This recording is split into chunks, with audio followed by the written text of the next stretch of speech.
Neo skin ఇక్కడ అన్ని రకాల స్కిన్, హెయిర్ మరియు లేజర్ ట్రీట్మెంట్ లభిస్తాయి. మీ అపాయింట్మెంట్ కోసం వెంటనే కాల్ చేయండి. ఇజ్రాయెల్, అమెరికా, ఇరాన్ యుద్ధం గత కొంతకాలంగా జరుగుతున్న సంగతి తెలిసిందే. అయితే ఈ యుద్ధం రోజు రోజుకు తీవ్ర రూపం దాలుస్తోంది. 48 గంటల సమయం ఇస్తున్నాం మీకు, లొంగిపోండి అంటూ ఒక పక్క అమెరికా అధ్యక్షుడు ట్రంప్ టైం గడువు విధించారు ఇరాన్కు. మరోవైపు ఇరాన్ తగ్గేదే లేదు అంటూ ఇప్పుడు కొత్తగా బాంబ్స్ ప్రయోగిస్తామని చెప్తుంది. అది కూడా డర్టీ బాంబ్స్ అంట. దానివల్ల మానవాళికి విపరీతమైనటువంటి రేడియేషన్ ప్రభావంతో మరణాలు, అనారోగ్యాలు సంభవిస్తాయని అంటున్నారు. అసలు ఈ డర్టీ బాంబ్ అంటే ఏంటి, దాన్ని ఎలా తయారు చేస్తారు, దానివల్ల ఎంత నష్టం వాటిల్లుతుంది మానవాళికి, ఇవన్నీ కూడా మనతో చెప్పేందుకు ఆర్మీలో రిటైర్డ్ కర్నల్గా ఉన్నటువంటి రావు గారు, వివి రావు గారు ప్రస్తుతం మనతో పాటు లైవ్ కాల్లో ఉన్నారు. ఒకసారి ఆయనతో మాట్లాడదాం. నమస్తే అండి రావు గారు. నమస్తే. ఏంటి సార్ అసలు ఈ డర్టీ బాంబ్ అంటే ఏంటి, దాన్ని ఎలా తయారు చేస్తారు, అసలు ఎందుకు, ఏ టైంలో అది ప్రయోగించే అవకాశం ఉంటుంది జనరల్ గా? ఇంతకుముందు ఎప్పుడన్నా డర్టీ బాంబ్స్ ఎక్కడన్నా ప్రయోగించారా? ఇప్పటి వరకు ప్రపంచంలో ఎక్కడ ఉపయోగించినట్టు రుజువు కాలేదండి. అయితే చెర్నోబిల్ అన్నది న్యూక్లియర్ రియాక్టర్ ఎక్కడైతే ఉందో రష్యాలో కరెంటు తయారు చేసి పవర్ సప్లై కోసం పెట్టుకున్నది.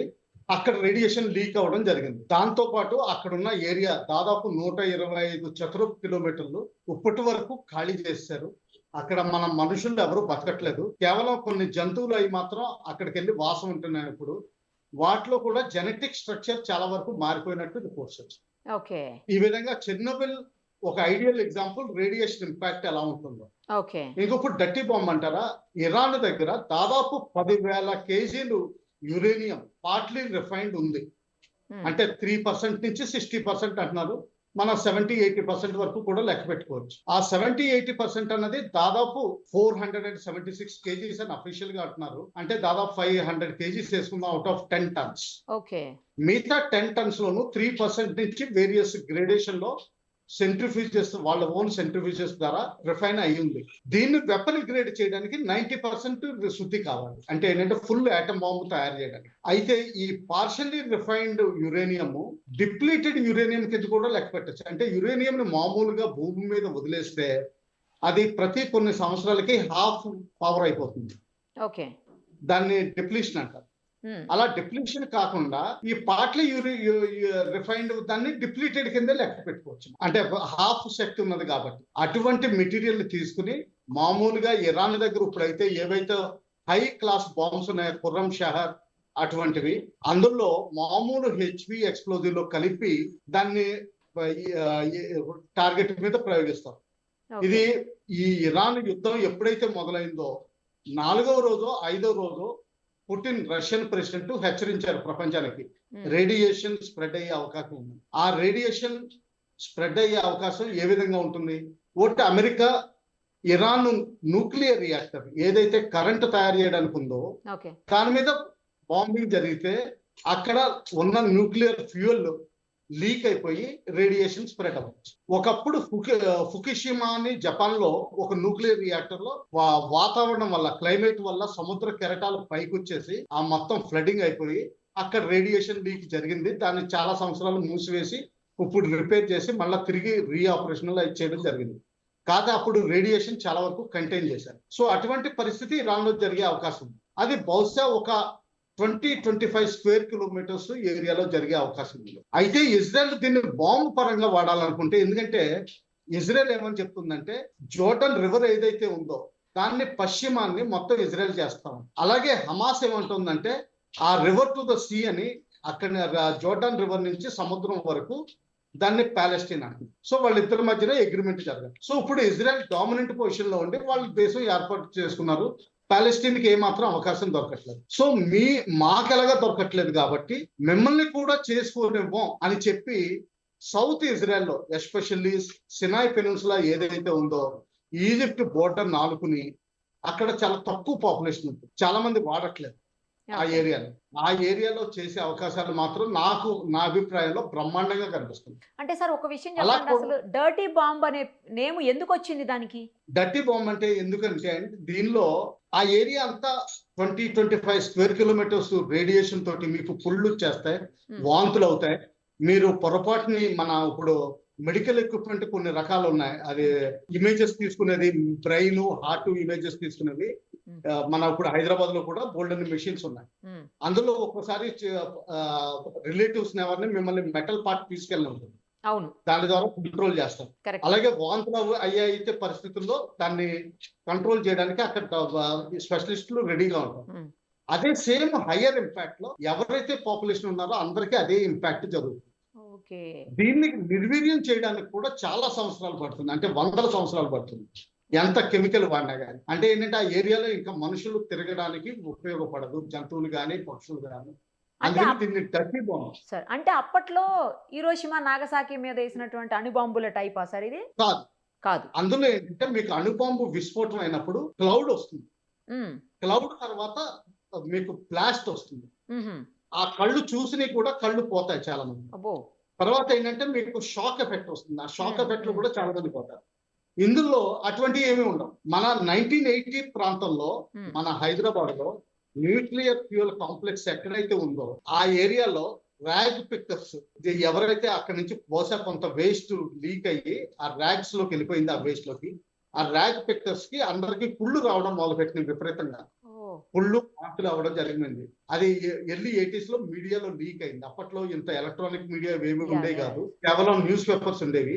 అప్పట్లో మీడియా చాలా క్లియర్ గా స్పష్టం చేసింది ఇది రేడియేషన్ లీక్ అయినట్టు. ఈ న్యూక్లియర్ ఫ్యూయల్ కాంప్లెక్స్ అనేది మన ఇండియాలో ఉన్న రియాక్టర్స్ అన్నిటికీ ఫ్యూయల్ రాడ్స్ సప్లై చేస్తుంది. అందులో ఏదో జిర్కోనియం అన్న ఏదో మెటీరియల్ బహుశా కొంతవరకు కంటామినేట్ అయింది.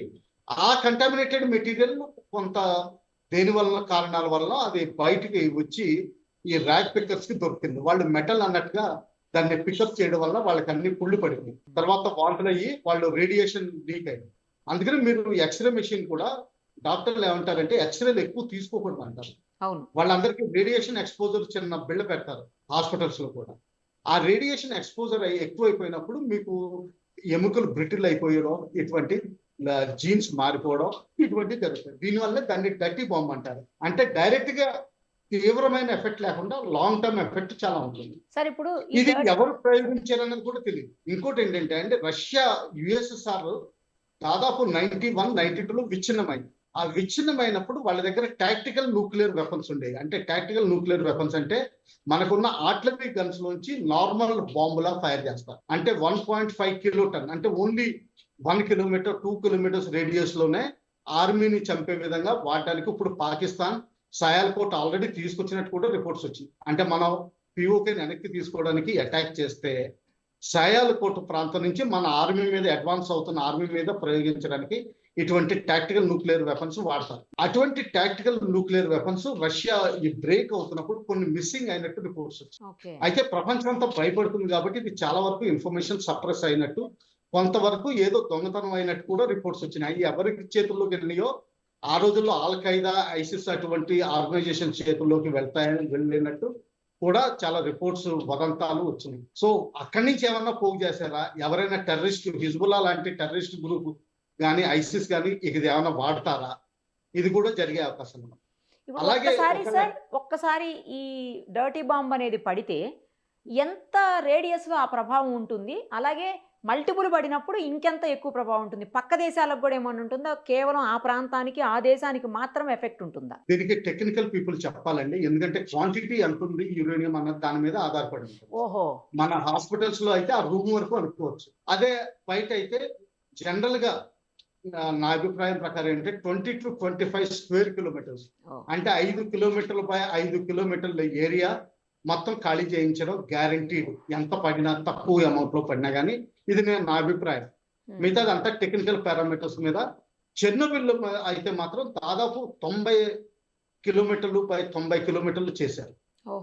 అది గమనించాల్సిన విషయం. అది ఆ రేడియేషన్ కంట్రోల్ చేయడానికి చాలా కష్టాలు. తర్వాత ఇంకోటి ఏంటంటే ఇరాన్ క్లస్టర్ బాంబ్స్ వాడుతుంది. అంటే హై ఆల్టిట్యూడ్ 120,000 అడుగుల మీద నుంచి బాంబు ఫైర్ చేసినప్పుడు దాదాపు 24 చిన్న బాంబులు కింద భూమి మీద పడతాయి. ఒకవేళ అటువంటి బాంబుల్లో పడితే మాత్రం చాలా ఏరియా విపరీతంగా స్ప్రెడ్ అవుతుంది. అప్పుడు 150 బై 150 కిలోమీటర్లు, లేకపోతే 200 కిలోమీటర్లు బై 200 కిలోమీటర్లు అంత రేడియస్ లో ఎఫెక్ట్ అయ్యే అవకాశం ఉంటుంది బాంబుతో. అంటే దాదాపు హాఫ్ తెలంగాణ అంత ఏరియా ఎఫెక్ట్ అయ్యే అవకాశాలు కూడా ఉంటాయి. Okay okay.